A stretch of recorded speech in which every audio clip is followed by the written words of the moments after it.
Mungkin dari kalian udah banyak yang tahu ya, tapi gue sekedar mengulang aja, siapa tahu ada penonton baru bahwa gue ini adalah user iPhone akut yang udah menggunakan iPhone sejak iPhone generasi pertama sampai dengan sekarang iPhone 13 Pro Max. Ya harus gue akui ya, iPhone 13 Pro Max ini adalah iPhone yang emang truly best of the bestnya iPhone dari pengalaman gue menggunakan iPhone.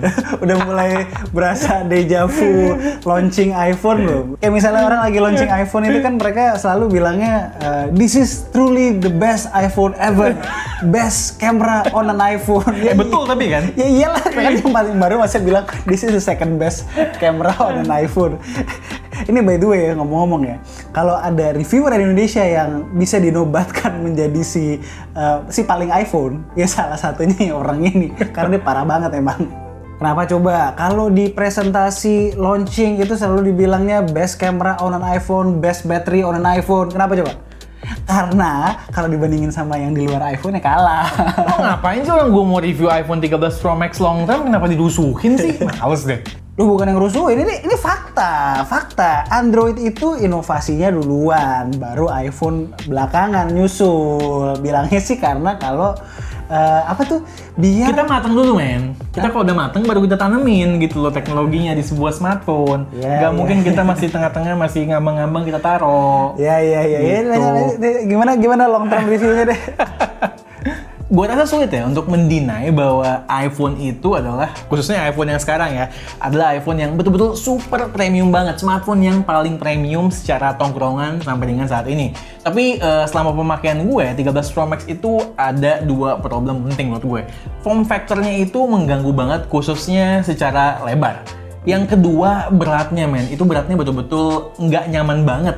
Apalagi kalau kita udah pakai case yang rugged dan yang agak gede sedikit ya, itu udah bener-bener PR banget. Nih tangan gue men, kelingking gue lo liat nih, sampai mendengkok dalam kayak begini karena gaya megang handphone gue tuh selalu kayak begini nih. Nopang gitu ya? Nopang begini gitu. Tapi aneh juga sih ya mereka ya, maksudnya ya smartphone Android kan banyak juga yang gede, ya kan? Tapi jarang banget yang mengkombinasikan besar, berat, plus desain ngotak yang serba tajam. Jadinya kan gitu, jadi nggak nyaman gitu ya.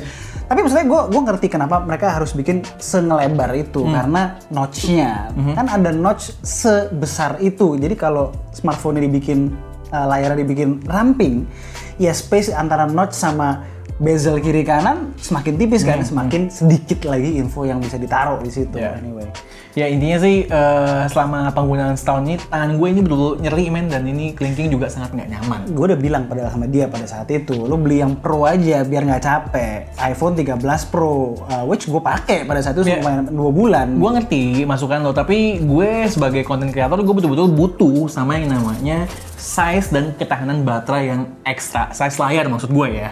Ya tapi seenggaknya gue terhibur lah men. Kalau udah judulnya iPhone, itu opsi case betul-betul bertebaran di mana-mana, mulai dari yang murah sampai dengan yang super premium. Ya kan kalau di Android kan ya yang mainstream kayak Samsung, kemudian apa sih yang Samsung doang kan ya? Samsung doang. Mainstream ya.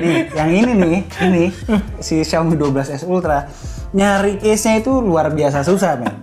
Parah. Yang case-case yang biasa dijual 30 ribuan aja, kalau di 12S Ultra bisa 100 ribu. Saking susahnya nyarinya. Jadi ya dalam hal itu gue bahagia dibanding kubu Android. Terus gue juga bingung, kadang banyak banget yang bilang mereka udah pakai iPhone lama gitu kan, terus mereka punya stainless steel-nya itu kegores lah macam-macam, sedangkan gue pakai iPhone finishingnya flat edges-nya itu stainless steel, gonta ganti case dengan super nggak hati-hati, ya mulus-mulus aja iPhone gue, baik hard case maupun soft case gue pakai. Next kita bahas soal display ya. Ini adalah contoh di mana istilah Apple menanamkan teknologi ketika teknologi tersebut sudah matang. Contohnya adalah high refresh rate display. Momennya pas banget karena sekarang gue nggak menemukan lagi istilahnya kayak green tint gitu di layar high refresh rate di iPhone 13 Pro Max.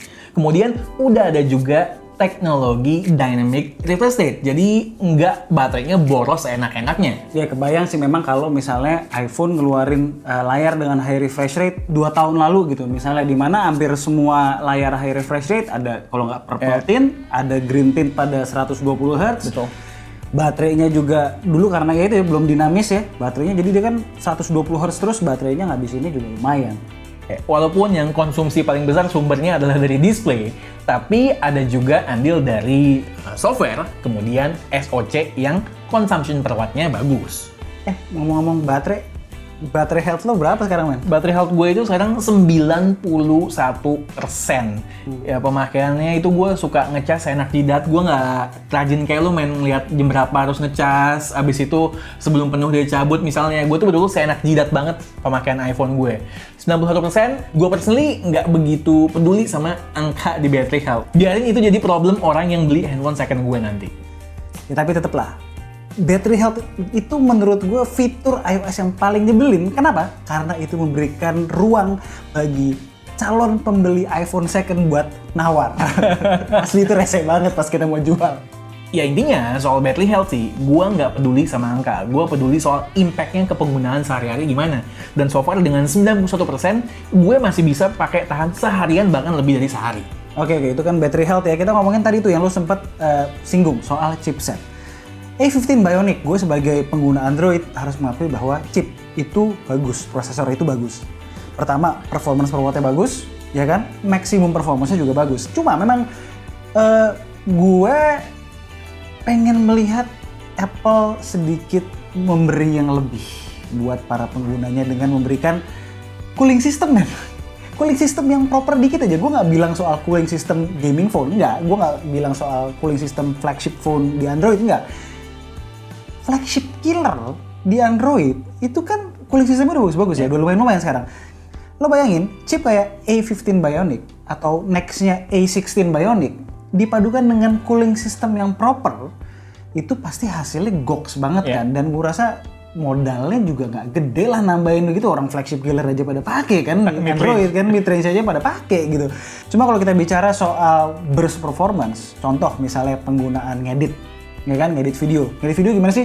Ngedit, abis itu ngerender, ekspor butuh kecepatan dalam waktu maksimum performance dalam durasi 20 detik misalnya. Abis itu kan dia cooling down lagi. Beda halnya sama kalau gaming yang berat, misalnya Genshin Impact gitu kan, itu butuh digas terus selama berpuluh-puluh menit bahkan berjam-jam. Bener, tapi kan gue nggak ngegame. Di sisi lain, dari segi daily use, gue overall happy banget. Kenceng, adem, hemat baterai. Namun, gue nggak menampik ya, dari segi daily use tetap ada beberapa hal yang menjadi komplain gue dari segi hardware maupun software yang masih harus jadi improvement lebih jauh. Yang pertama bisa gue bilang, RAM 6GB itu sama sekali nggak cukup lagi. Ya, gue masih merasakan adanya app yang nge-close di background ketika gue multitasking secara intensif. Penting ya? Iya, walaupun memang iOS naturally memang dia sistemnya nggak makan banyak RAM. Yeah. Cuma aplikasi zaman sekarang dikombinasikan dengan game-game yang bener-bener resource hungry, itu mulai minta RAM yang banyak. Itu juga problem sebetulnya. Jadi nggak bisa di-tackle lagi melalui optimasi software doang ya. Betul-betul perlu tambahan RAM. Kemudian isu reliability berikutnya, gue kadang kalau mau akses kamera, aplikasi kamera dari lock screen itu kadang suka kehilangan momen, suka nggak kepencet. Bukan nggak kepencet ya, gue pencet tapi nggak respon itu buttonnya. Ini software atau? Software, ini lebih ke software tentunya. Dari sisi software. Betul, jadi gue kadang suka kehilangan momen aja, mau jepret cepet-cepet tuh blink, udah hilang momennya. Karena gue nggak bisa ngakses. Siapa bilang iOS nggak ada bug ya? Iya. Komplain gue berikutnya ini masih dari segi software most probably ya. Ketika gue bermain di aplikasi tertentu, gue mau akses button yang sifatnya atau komen yang ada di ujung-ujung, itu berasa kayak dead zone, nggak ngerespon gue punya tab. Jadi harus beberapa kali tap baru bisa melakukan komen tersebut. Itu kadang betul-betul annoying banget, iya. Dan ini sebenarnya bukan keluhan gue doang ya. Beberapa temen gue yang pakai 13 Pro Max pun juga mengeluhkan hal yang sama. Nih gini dong, kalau Apple fanboy itu harus begini. Ini Apple fanboy yang dewasa, bukan yang kayak udah pakainya iPhone 6s ya kan, tapi bilang iPhone itu nomor 1 nggak ada celah, jadi iPhone nggak mungkin ada bug. Nggak ada, iPhone juga ada bug, tenang aja. Para pengguna Poco, Xiaomi, dan Realme tenang aja, soal bug iPhone juga ada ya. Terus kita lanjut ya, ke soal produktivitas, gue overall happy. Tadi kita udah bahas soal editing ya. Kalian bisa lihat sosmed K2G itu mayoritas banyak banget reels, foto, dan lain-lain dijepret oleh iPhone 13 Pro Max gue. Sekedar info, gue kalau sehari-hari aplikasi editing video, gue pakainya VN maupun InShot. Terus buat edit foto, gue aplikasi bawaan Photos itu udah powerful banget buat kebutuhan gue. mumpung lo udah sempat ngomong soal content creation dan hubungannya dengan kamera, lo notice deh. Jadi setiap bulan September, Oktober itu hype kamera iPhone, yang tadi gue bilang best camera on an iPhone, itu hype-nya tuh benar-benar menggelegar, ya kan? Cuma hype-nya cuma bisa bertahan biasanya 2-3 bulan, habis itu Android ngeluarin lagi kamera, terutama foto ya, yang jauh lebih bagus daripada iPhone lo. Setuju, itu hal yang gue nggak bisa deny ya, mungkin terutama untuk berbagai situasi dan kondisi ya, kayak lensa ultra wide, challenging situation, low light, dan lain-lain. Gue setuju soal poin itu, tapi harus lo catat men, gue betul-betul terkesima dengan apa yang bisa dihasilkan kamera iPhone dengan spesifikasi yang sangat minimal, top, dan yang paling penting konsisten. Ya berarti kalau di Android mirip kayak Google Pixel gitu ya, spek minimal, hasil maksimal ya. Bicarain soal konsistensi, gue mau sharing soal operator yang secara konsisten setia mensponsori K2G dan juga konsisten memberikan experience berinternet lia yang menyenangkan. Yes, apalagi kalau bukan Livon by XL Axiata yang pengertian. Kalian kudu coba deh pokoknya. Menggunakan Livon artinya kuota kita nggak diketeng berdasarkan parameter A, B, dan C. Misalnya buat sosmed lah, streaming lah, dan lainnya. Kuota kita diperlakukan sebagai satu bundle kuota yang super gede yang bisa dipakai ngapain aja. Tanpa limit aplikasi, waktu, jaringan, dan speed. Selama pakai Live On juga, gue nggak kenal tuh sama yang namanya kuota hangus. Soalnya dikala kuota gue nggak habis terpakai pun, akan otomatis terakumulasi ke bulan-bulan berikutnya up to 1000 giga. Top! Kemudian, di saat pulsa ludes, gue juga nggak perlu takut nggak bisa beli paket buat menyambung hasrat berinternet karena kita bakalan dikasih kuota darurat sebesar 3 giga di saat genting seperti itu. Kurang apa coba geng? Udah, nggak perlu mikir itu ini lagi. Sikat! Mulai dari proses beli sampai aktivasi, semuanya 100% bisa dilakukan online sambil nyantai. CS-nya juga manusia beneran, bukan buat jadi-jadian. Komunikasi nggak sepotong-sepotong jadinya. Langsung aja sikat Live On Power Go 20GB, linknya udah gue taruh di deskripsi. Jangan lupa, setelah pilih paketnya, masukin kode referral yang ada di layar berikut ini. By the way, yang udah user Live On, share dong pengalaman kalian di kolom komentar, gue penasaran. Ntar gue sampein lah ke pihak Live On. Ya, konsistensi itu penting, cuma ya gue sedih aja ngelihatnya setiap tahun orang nungguin periskop. Ya kan, nggak pernah ada tuh. Periskop nggak pernah ada. Megapixel 12 terus. Next 14 berapa men megapixel men? 48, tapi kayaknya periskop belum ada. Periskop belum ada, ya kan? Ya ultrawide-nya bagus, apa bagus. Ya secara hardware sebenarnya ya sama lah. Google Pixel yang tadi gue bilang juga gitu. Dulunya spek minimal tapi hasilnya maksimal. Nah, Pixel yang kemarin speknya juga dinaikin, hasilnya jadi semakin wah lagi. Sebenarnya kan iPhone ya bagus, cuma room for improvement-nya tuh masih, headroom-nya masih luas banget. Terutama gitu. dibandingin kubu sebelah ya. Soal foto gue setuju, tapi begitu ngomong soal video kayaknya nggak ada satupun flagship Android yang bisa ngalahin iPhone, dalam ini iPhone 13 Pro Max. Bahkan kadang-kadang kita ada B-roll itu kita shootnya juga pakai iPhone 13 Pro Max, tapi mungkin kalian nggak nge ya. Iya. Jadi emang misalnya di situasi di mana kita nggak bisa bawa kamera gede, ya disitulah iPhone keluar gitu loh. Terus waktu itu gimana men? Ada fitur yang digembar-gemburkan keren banget, cinematic mode, cinematic video itu gimana? Kita sempat pakai kan waktu review kan? Ya udah itu aja gue pakainya. Habis itu gue nggak pakai lagi. Kenapa? Karena ya maksimalnya cuma di cap di 1080p men, ya kan? Gue butuh biasanya ya 4K lah minimal. Kemudian edge detection-nya itu betul-betul tergantung situasi dan kondisi. Bisa jadi gue udah shot panjang lebar, abis lihat harus retake lagi karena bisa jadi objeknya atau produk yang gue mau shoot itu kena edge detection yang nggak bener. Kemudian kalau ada satu hal men yang gue pengen banget, gue sembah banget nih Apple nih tolong di-improve dari segi fotografi maupun videografi, flare men. Gila itu flare dari kapan nggak kelar-kelar deh. Ganggu banget kalau udah ketemu satu shot atau video yang bagus, terus lihat hasilnya. Ya ampun, flare-nya pas banget di situ, ngeganggu banget. Itu fitur. Jadi orang tahu, oh ini shot on an iPhone. Itu fitur. Itu watermark. Kalau kamera gue yang ini watermarknya Leica. Kalau ini watermark kan nggak ada. Ya itu flare itu orang udah tahu, wah itu ada flare. Pasti iPhone nih. Pasti orang kaya nih. Bilang gitu. ngomongin beberapa fitur kamera lagi yang nggak gue pakai, ProRes men. Kenapa? Soalnya ProRes ini antara besarnya size file dengan dampak yang gue rasakan itu sangat minimal. Jadi gue prefer untuk tidak pakai. Jadi cost-nya lebih besar ya, cost storage Betul. lebih besar jauh daripada keuntungan.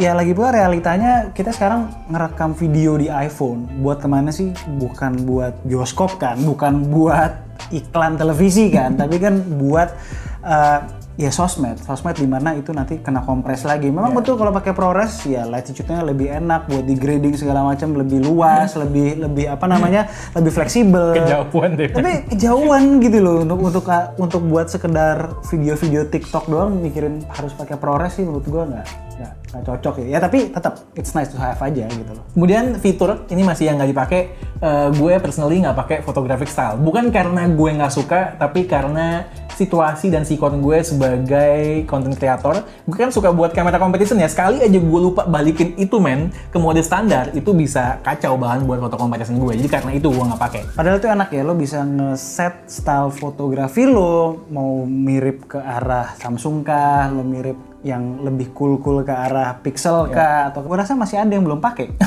Yakin gue. Nggak tahu kali ya? Nggak tahu kali ada begitu. Aksesnya di mana gitu ya? Nggak serius. Gue punya temen cewek, dia nggak tahu ada itu men. Ini nggak tahu ada photographic style itu. Jadi itu patut dicari tahu karena itu sangat berguna sebenarnya. Oke, kalau tadi kita udah bahas poin-poin utamanya, sekarang kita bahas yang light saja. MagSafe udah ada kurang lebih sejak iPhone 12 Pro Max Pro sampai sekarang. Yang paling skenario paling berguna buat gue adalah menggunakan MagSafe powerbank men. Itu gue gunakan di saat urgent. Di luar itu gue nggak menggunakan walletnya lagi sekalipun. Iya, itu gue perhatiin di jalan, lu lagi di mall, semakin sedikit orang yang iPhone-nya di belakangnya ada walletnya loh. MagSafe wallet itu makin dikit ya, karena nggak praktikal sebenarnya. Nggak praktikal, isinya juga cuma bisa berapa sih gitu. Terus mumpung lagi ngomongin yang lightning gimana lightning? Ya emang pusing men, gue bawa lightning ini kemana-mana. Harus bawa banyak kabel USB-C juga, kemudian transfer speed-nya juga low dibanding USB-C. Tapi untungnya Apple dipaksa sama government di EU harus pakai USB-C semua device elektronik yang dijual sana by akhir tahun 2024. Jadi kita itu bisa... pun gue rasa bakalan dipepet-pepetin ya. Iya pasti. Bener-bener, dia nggak akan 2023 gue mau pakai USB-C MFI. sekarang. Iya sayang, karena mau gimana pun juga apapun yang menggunakan Lightning port itu ada MFI-nya. Itu apa namanya? Manufactured for iPhone. Made for iPhone. Iya, atau manufactured begitu. for Dan itu iPhone. mereka mendapatkan duit dari lisensi. Iya.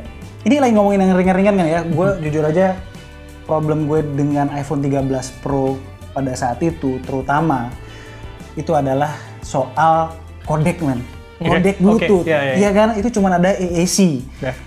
Ya rumornya katanya iPhone 14 series bakalan debut kodek Bluetooth yang lebih advance supaya bisa mainin musik secara lossless atau high res lah. Tebakan gue dia dari AAC bakal naik ke ABC men.